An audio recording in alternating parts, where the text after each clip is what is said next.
Folks, we've already got more nerfs and buffs for Battlegrounds. Hey, buddy, watch this. That's right, a second update already hitting Battlegrounds. This is a crazy pace. Can't believe it, but I love it. And 4 big-time card changes and some hero changes as well to talk about in this video. Starting off with, as you can see behind me, Junkbot going from Tier 4 to Tier 5. I think probably one of the most called for nerfs of any that I had heard from the community so far.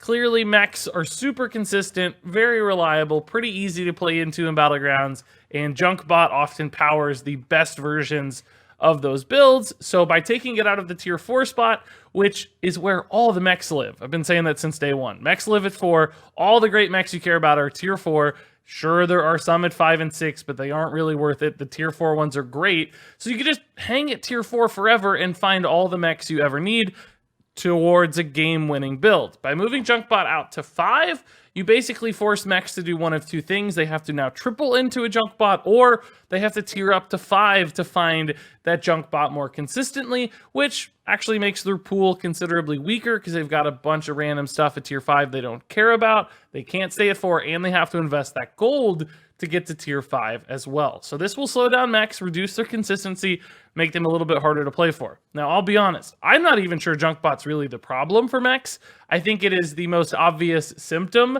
but I sometimes think Cobalt Guardian is actually the reason mechs are so good because it gives them ridiculous mid-game presence. A couple Cobalt Guardians wins most mid-game boards in Battlegrounds right now. And Junkbot is definitely the most kind of visible indicator of why mechs succeed because it gets big. It's usually the last minion that survives.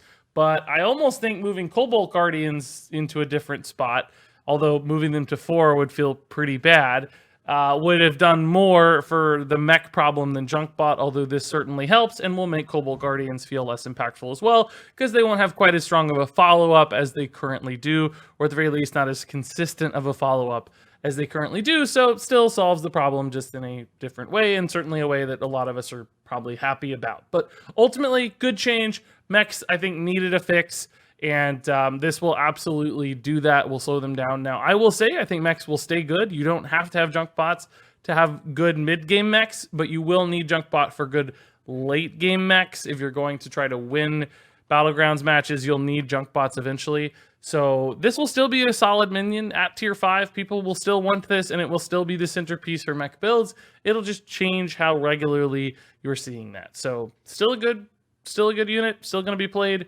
but a much needed nerf. So moving on here, we actually have 3 buffs. That was the only nerf so far. The first buff is Coldlight Seer going from 3 tier to 2 tier. So we're reducing it by 1, making it hit much earlier in the game. And I have to say, this is a giant gain for Murlocs. Coldlight Seer is really the one thing that makes those early to mid-game Murlocs shine, because they all have decent attack, especially if you get Murloc War Leaders in the mix, but it was their health totals that make them so darn bad at trading. They would only ever go 1 for 1. Sometimes they just trade into 1/1s and die, even if they had like 7 attack. But now that you can start buffing their health faster and hopefully more consistently as well, because you can stay at Tier 2 instead of introducing a bunch of unneeded Tier 3 units into the mix, then I think that means that Murlocs are going to start going 2 for 1 way more often into those mid-game boards, allowing Murlocs to pivot more successfully towards the late-game gentle Megasaur stuff that they need to be viable in the late game. And honestly, if you can get Murlocs that late and get the Megasaur down, they're kind of crazy scary, because then they get Divine Shield and Poisonous, and everything opens up for them. So this might be enough to help them bridge that kind of early, mid to late game challenge, because this will give them more health early. They can make better decisions throughout the mid game and then have time to tier up into that Gentle Megasaur range. So I think this is an enormous change, big buff for Murlocs. I wouldn't be shocked to see Murlocs move up in the rankings here, certainly probably better than Demons, and maybe even comparable to something like Mechs and Beasts too. We'll have to see exactly how it feels. It's hard to kind of visualize these things, but I can't underestimate how big of a change I think this is, and it's not the only Murloc change. That's right, we also have the Primal Fin Lookout going from 5 to 4 for its tier, and this is another really nice change, because before, Murlocs, like going to tier 5, it was like, well, I don't know. I mean, I guess I get Primal Fin Lookouts. That's not that great. I occasionally get some nice Tox Fins. I'm at 5, so I can triple into Megasaurs. Maybe that's cool. But there really wasn't a lot of incentive. Now, when this is at 4, it shares that space with Tox Fin. And suddenly going to tier 4 to put 2 pretty solid Murloc choices into your pool, that makes a lot more sense. Now, there's still a bit of a gap there to Megasaur, which is a problem probably. But with this one just giving you more Coldlight Seers, more Tox Fins, opportunities for triples, I think Primal Fin Lookout at 4 is pretty nice and will again kind of help bridge a little bit towards that gentle Megasaur world where you can kind of stay at tier 4 maybe for a few rounds before making that final push up to the tier 6 or maybe just tier 5 to triple into those Megasaurs.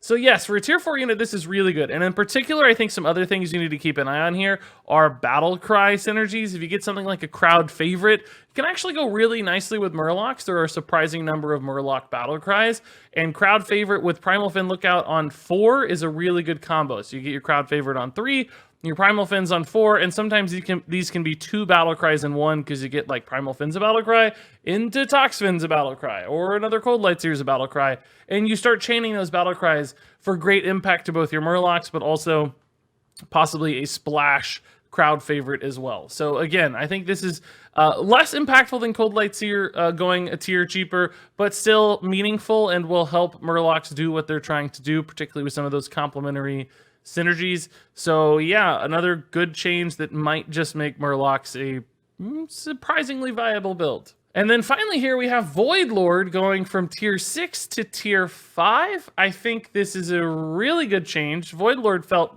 pretty bad at tier 6. Rarely did you ever like get excited about Void Lord. It was that one minion that almost never got picked at tier 6. Even in demon builds, you were usually way more excited about tier 5 units like Anile and Battlemaster and Mal'Ganis.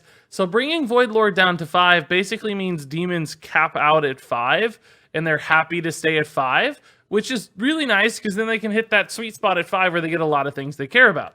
Now, I still think Void Lord is a bit of a strange minion. It's one of those that it's kind of board space cramped, right?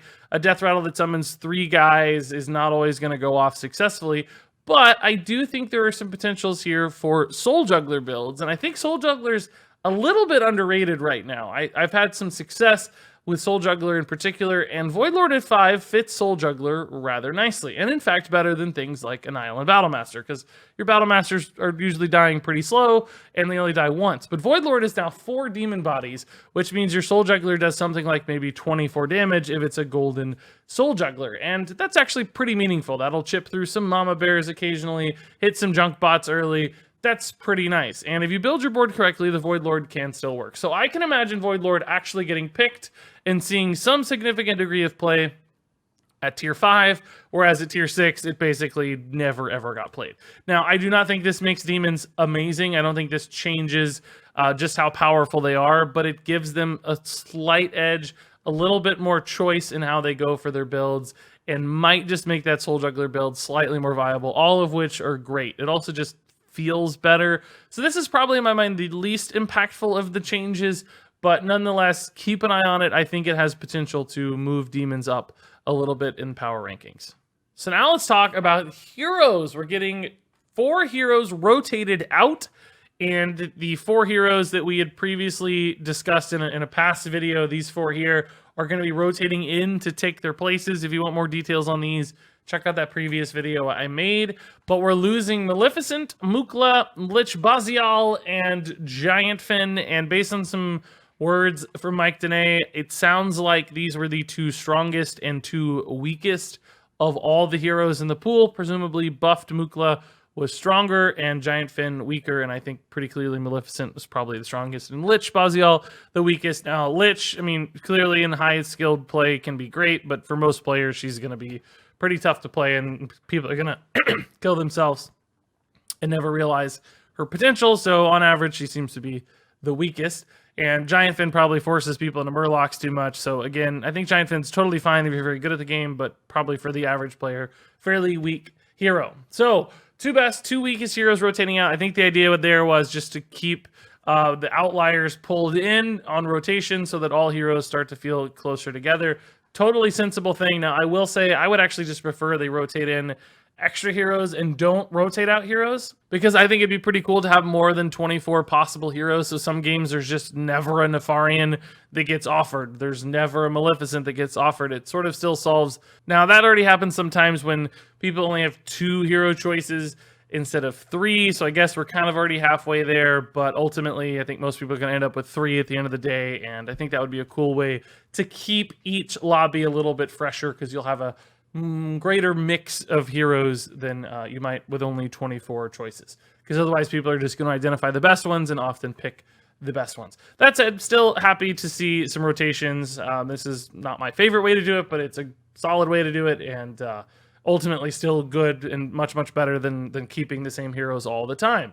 So fine with these choices. Maleficent is going to be kind of sad to lose. Sometimes she's just an easy way to play and get some strong wins. And she may not actually be that strong with Junkbot nerfed. So that might feel a little bit like overkill, but nonetheless, we're going to see some fun new stuff too.